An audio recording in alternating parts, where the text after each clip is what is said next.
दूल्हे का फूफा। अरे रिन्नी बहू, तेरे फूफा ससुर आ रहे हैं। घर को फिर से चमका दे, दूध को फाड़ कर रसगुल्ला बना ले, और हाँ, आरती की थाली तैयार रखना। रिन्नी सर पर हाथ रख लेती है। क्या बात है माँ जी, अब तो बुआ जी की शादी को 30 साल हो गए, लेकिन फूफा जी की खातिरदारी तो ऐसे होती है जैसे। अरे बहू, तुझसे ज्यादा तो मैं परेशान हूँ, लेकिन करूँ भी तो क्या।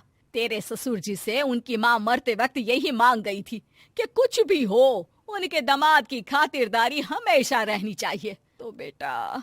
हाँ हाँ ठीक है माँ जी, मैं अभी जाकर इंतजाम करती हूँ। थोड़ी देर में एक छोटी सी हाइट का पतला सा आदमी घर के अंदर आता है। अरे नहीं नहीं, कुछ नहीं चाहिए हम लोगों को, घर में मेहमान आने वाले, भागो यहाँ से निकलो।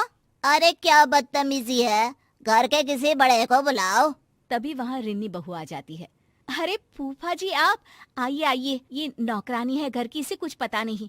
अरे कैसे पता नहीं, घर पर काम पर रखा था तो परिवार वालों की फोटो नहीं दिखाई थी एल्बम में।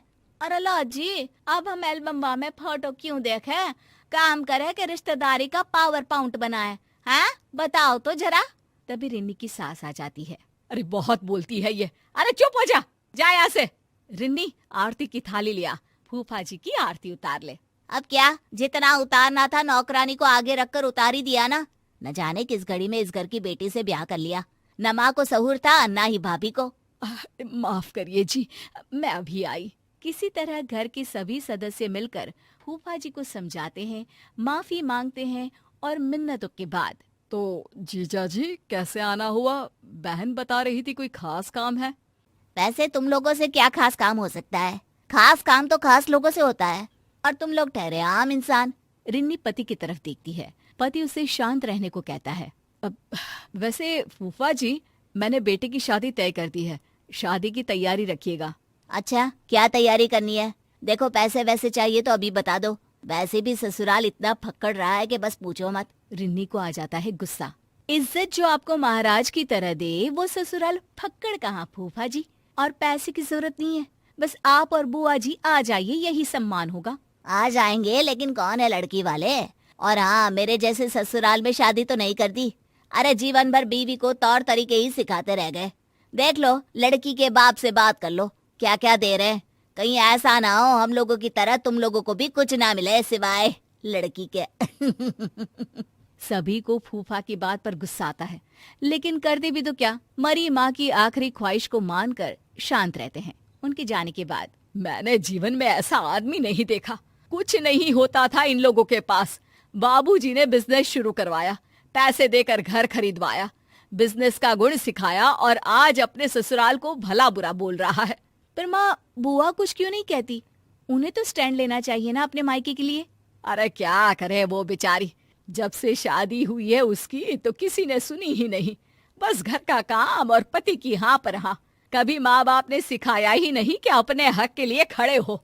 रिन्नी और सास के बीच आई गई हो जाती है कि एक रोज रिन्नी के ससुर जी कहते हैं, अरे क्या क्या तैयारियां चल रही है शादी की, वो क्या है ना, कमला बुआ आ रही है, फोन आया था। क्या फूफा जी भी आ रहे हैं साथ में? वैसे भी आज हम लोग मेरे बेटे के होने वाले ससुराल जा रहे हैं। माँ, तुम बुआ को देख लेना, मैं और रिन्नी तो नहीं होंगे, हमारा जाना जरूरी है।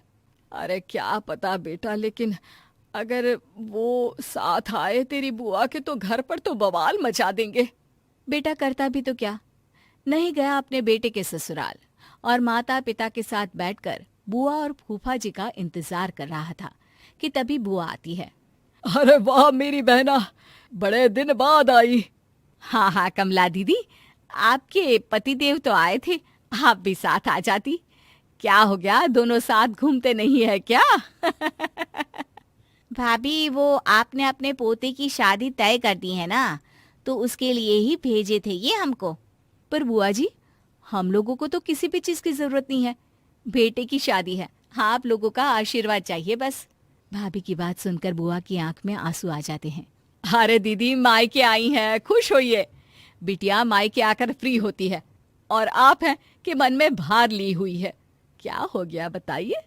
अरे क्या बताऊं भाभी, इन्होंने ही भेजा है।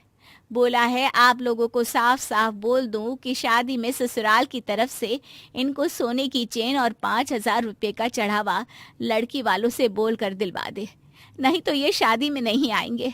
मुझे भी धमकाया है कि नहीं तो मुझे अकेले ही भेज देंगे।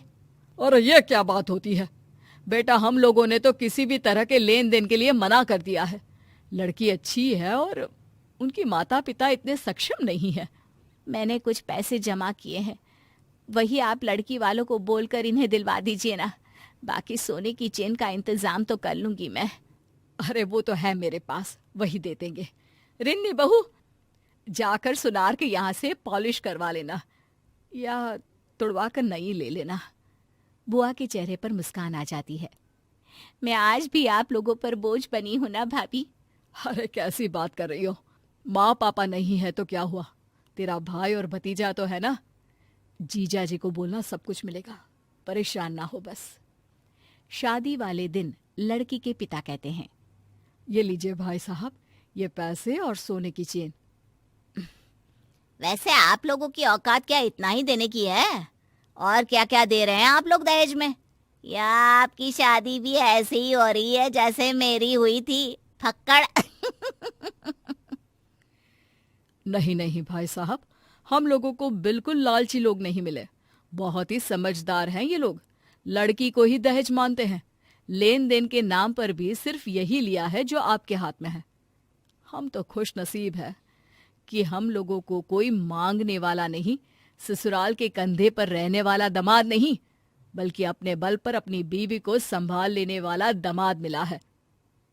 ये सुनकर फूफा जी का मुंह उतर जाता है और उसके बाद फिर वो कभी कोई डिमांड नहीं करते